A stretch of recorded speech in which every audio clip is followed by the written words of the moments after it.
Hi viewers, இன்னைக்கான வீடியோவில் என்ன நடக்கலாம்னு சொல்லிட்டு பார்க்கலாம். வீடியோக்குள்ளே போகிறதுக்கு முன்னாடி நம்ம சேனலை லைக் அண்ட் சப்ஸ்கிரைப் பண்ணிவிட்டு கொஞ்சம் சப்போர்ட் பண்ணுங்கள். வாங்க இப்போ வீடியோக்குள்ளே போகலாம். எபிசோட் ரொம்பவே இன்ட்ரெஸ்டிங்காக போய்கிட்டு இருக்கு. நம்ம ஐலி சிவா இவங்க ரெண்டு பேரும் உண்மையாகவே கல்யாணம் பண்ணியிருக்காங்களா இல்லைனா ஒரு பிளானோட வந்திருக்காங்களா அப்படின்னு சொல்லிட்டு கண்டுபிடிக்கிறதுக்காக நம்ம இந்திராணி வந்து அவங்க ரெண்டு பேருக்குமே கிராண்டாக கல்யாணம் செலிப்ரேட் பண்ணுறதுக்காக ஏற்பாடெல்லாம் பண்ணுறாங்க. இதெல்லாம் தெரிஞ்சுக்கிட்ட செல்வராணி, ரித்திகா, கபிலன் 3 பேருமே இந்திராணியை செம்மையாக திட்டுறாங்க. எதுக்கு உங்களுக்கு இந்த தேவையில்லாத வேலை, அவளுக்கு தான் ஏற்கனவே கல்யாணம் ஆயிடுச்சுல, ஓடுகாலிக்கு போயிட்டு மறுபடியும் எதுக்காக கிராண்டாக கல்யாணம் பண்ணி வைக்கிறீங்க அப்படிங்கிற மாதிரி கேட்க, இதை கேட்ட இந்திராணி சொல்கிறாங்க, இல்லை நான் இப்போ என்ன பண்ண போகிறேன்னு சொல்லிட்டு எல்லாருமே இவ்வளோ டென்ஷனாக கற்றுக்கிட்டு இருக்கீங்க. நான் வந்து ஐலி சிவாவுக்கு ஊரறிய திருமணம் பண்ணணும்னு நினைக்கிறேன், இது தப்பா அப்படின்னு சொல்ல, இதை கேட்ட ரித்திகா சொல்கிறாங்க, ஆமாம் இந்த வீட்டில் இருக்கிற சொத்து பத்து எல்லாத்தையுமே இது பண்ணி அவங்களுக்கே நீங்கள் கொடுத்துக்கிட்டே இருந்தீங்கன்னா அப்போ எங்களுக்கெல்லாம் என்ன இருக்கும், நீங்கள் எந்த தைரியத்தில் இப்படிலாம் பண்ணுறீங்க அப்படின்னு சொல்லிட்டு கேட்கும்போது இந்திராணி வந்து சொல்கிறாங்க, இங்கே பாரு ரித்திகா, நீ ரொம்பவே ஓவராக பேசுகிற. நான் இன்னும் இந்த வீட்டில் இருக்கிற காசை எடுத்து இதெல்லாம் பண்ணலை, நான் எனக்குன்னு தனியாக சேர்த்து வச்ச காசுல இருந்து தான் இந்த மாதிரி ஒரு கிராண்டான கல்யாணம் பண்ணணும்னு ஆசைப்படுறேன். அதில் என்ன தப்பு இருக்குது, நான் வேணா அதுக்குன்னு தனியாக ஒரு அக்கௌண்ட்டை க்ரியேட் பண்ணி அதை நான் மெயின்டைன் பண்ணிக்கிறேன் அப்படிங்கிற மாதிரி சொல்கிறாங்க. இதெல்லாம் கேட்டுட்டு ரித்திகா சொல்கிறாங்க, இதுக்கப்புறம் உங்ககிட்ட பேசி ஒன்றுத்துக்குமே பிரயோஜனம் இல்லை அப்படின்னு சொல்லிட்டு போயிடுறாங்க. அப்போது உதய பெருமாள் வந்து இந்திராணி கிட்டே கேட்குறாங்க, என்னாச்சுமா எதுக்காக இப்படியெல்லாம் பண்ணிக்கிட்டு இருக்கா அப்படின்னு சொல்லிட்டு கேட்க, அதுக்கு இந்திராணி சொல்கிறாங்க, இல்லை சித்தப்பா, எனக்கு என்னமோ ஐலி சிவா இவங்க ரெண்டு பேருமே உண்மையாக தான் கல்யாணம் பண்ணியிருக்காங்களா அப்படிங்கிறது டவுட்டாகவே இருக்குது. அதுக்காக தான் அவங்களுக்கு ஊரறிய கல்யாணம் பண்ணணும்னு ஆசைப்பட்றேன் அப்படிங்கிற மாதிரி சொல்ல, இதை கேட்ட உதய பெருமாள் சொல்கிறாங்க, நீ செய்கிறது இந்த குடும்பத்தோட நல்லதுக்கு தாம்மா அப்படிங்கிற மாதிரி சொல்ல, இதை கேட்ட இந்திராணி சொல்கிறாங்க, அதை யாருமே புரிஞ்சுக்க மாட்டேங்கிறாங்களே சித்தப்பா, என்னை எல்லாமே குற்றவாளி மாதிரி தான் பார்த்துக்கிட்டு இருக்காங்க அப்படிங்கிற மாதிரி சொல்கிறாங்க. இதெல்லாம் கேட்டுட்டா ஐலி சிவா ரெண்டு பேரும் குழம்பி போயிருக்காங்க. இப்போ என்ன பண்ணுறது, இப்போ ஊரறிய கல்யாணம் பண்ணால் கண்டிப்பாக இவன் என் கழுத்தில் தாலி கட்டுற நிலமை வந்துருமே, அப்போ நான் எப்படி இதுலேருந்து தப்பிக்கிறது அப்படின்னு யோசிச்சுட்டு இருக்கும்போது சிவா வந்து மனசில் நினைக்கிறாங்க, எது எப்படியோ இந்திராணி அக்கா நம்மளுக்கு நல்லது தான் பண்ணுறாங்க, ஐலியும் நம்மளை லவ் பண்ணிக்கிட்டு தான் இருக்கா, ஆனால் அதை வெளியில் காட்ட மாட்டா, என்ன பண்ணுறது, ஊரறிய இப்போ நான் ஐலி கழுத்தில் தாலி கட்ட போகிறேன், ரொம்பவே சந்தோஷமாக இருக்க சொல்லிட்டு சிவா இதை நினச்சி ரொம்பவே சந்தோஷத்தில் தான் இருக்காங்க. நம்ம ஐலி மட்டும் தான் ஒரே கன்ஃபியூஸ்டாக இருக்காங்க. இந்த சைடு நம்ம ரித்திகா வந்து இந்திராணி பண்ணுறதெல்லாம் பொறுக்க முடியாமல் வேறு வழி இல்லாமல் மோனிகா கூட பேசுவோம் அப்படின்னு சொல்லிட்டு இந்திராணி முன்னாடியே மோனிகாவுக்கு கால் பண்ணி பேசுகிறாங்க.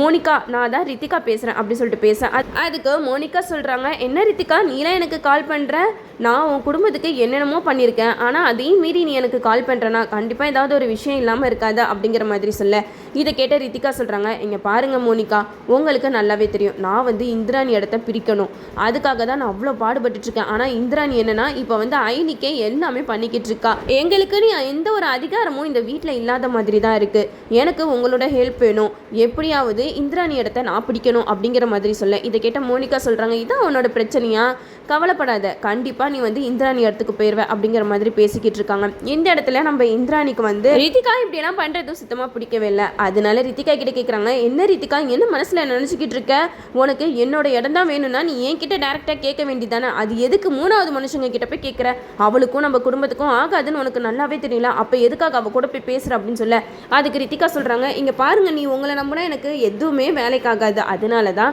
நான் யாரை நம்பினா என்னோட லைஃப் செட்டில் ஆகுமோ அதனால தான் நான் அவங்க கூட பேசிக்கிட்டு இருக்கேன், அது என்னோட இஷ்டம், நான் யார் கூட வேணாலும் பேசுவேன், யார் கூட வேணாலும் பிஸ்னஸ் பண்ணுவேன், அதெல்லாம் கேட்குறதுக்கு இங்கே இருக்கிற யாருக்குமே உரிமை இல்லை அப்படிங்கிற மாதிரி சொல்ல, இதை கேட்ட ஐலிக்கு வந்து செம்ம கோவம் வருது. அப்போ மோனிகாவுக்கு ஃபோன் பண்ணி சொல்கிறாங்க, இந்த பாரு மோனிகா, தேவையில்லாமல் ரித்திகாவை உன் கூடலாம் சேர்த்துக்காத, உனக்கும் எங்கள் குடும்பத்துக்கும் ஆகாதில்ல, நீ தேவையில்லாமல் எங்கள் குடும்பத்தில் எந்த ஒரு விஷயத்துலையும் மூக்க நுழைக்காத அப்படிங்கிற மாதிரி சொல்லி ஃபோனை கட் பண்ணிடுறாங்க.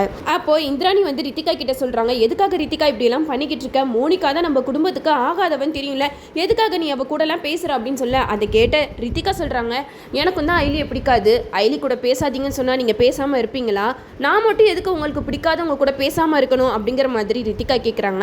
அதுக்கு இந்திராணி எந்த ஒரு பதிலுமே சொல்லாமல் அமைதியாக இருக்காங்க. அப்போ தான் ரித்திகா வந்து சொல்லுவாங்க, நீங்கள் ஐலிக்கு இதை பண்ணக்கூடாது அப்படின்னு நான் சொல்லியும் அதையும் மீறி அவளுக்கு கிராண்டாக கல்யாணம் பண்ணணும்னு நினைக்கிறீங்க, இதெல்லாம் நீங்கள் பண்ணாமல் இருந்தால் மட்டும்தான் நான் மோனிகா கூட பேசாமல் இருப்பேன், ஆனால் நீங்கள் உங்கள் இஷ்டத்துக்கு தான் எல்லாம் பண்ணுவேன்னு சொன்னீங்கன்னா என்னை யாராலையும் தடுக்க முடியாது அப்படிங்கிற மாதிரி சொல்லிட்டு போயிடுறாங்க. அப்போ தான் நம்ம இந்திராணி வந்து ரித்திகா கிட்ட சொல்லுவாங்க, நான் எதுக்காக மோனிகா கூட பேச வேணாம்னு சொல்கிறத நீ போக போக புரிஞ்சுப்ப அப்படிங்கிற மாதிரி சொல்லிட்டு போயிடுறாங்க. இந்த சைடு வர்மா வந்து கபிலனுக்கு கால் பண்ணுறாங்க. அப்போது கபிலன் வர்மா கிட்ட பேசும்போது வர்மா சொல்கிறாங்க, இங்கே பாரு கபிலா, நம்ம இப்போ பெரிய ஆளை கடத்த போகிறோம். அவரை கடத்த போகும்போது கண்டிப்பாக நிறைய குரூப் வந்து நம்மளை தடுக்கிறதுக்கு வருவாங்க. அந்த நேரம் பார்த்து நீ யார் என்னங்கிறத கூட பார்க்காம நீ எல்லாத்தையுமே சுட்டு தள்ளிட்டு அந்த ஆளை கடத்திட்டு வரணும் அப்படிங்கிற மாதிரி சொல்ல, இதை கேட்டதுமே நம்ம கபிலன் பயங்கரமாக ஷாக் ஆகுறாங்க.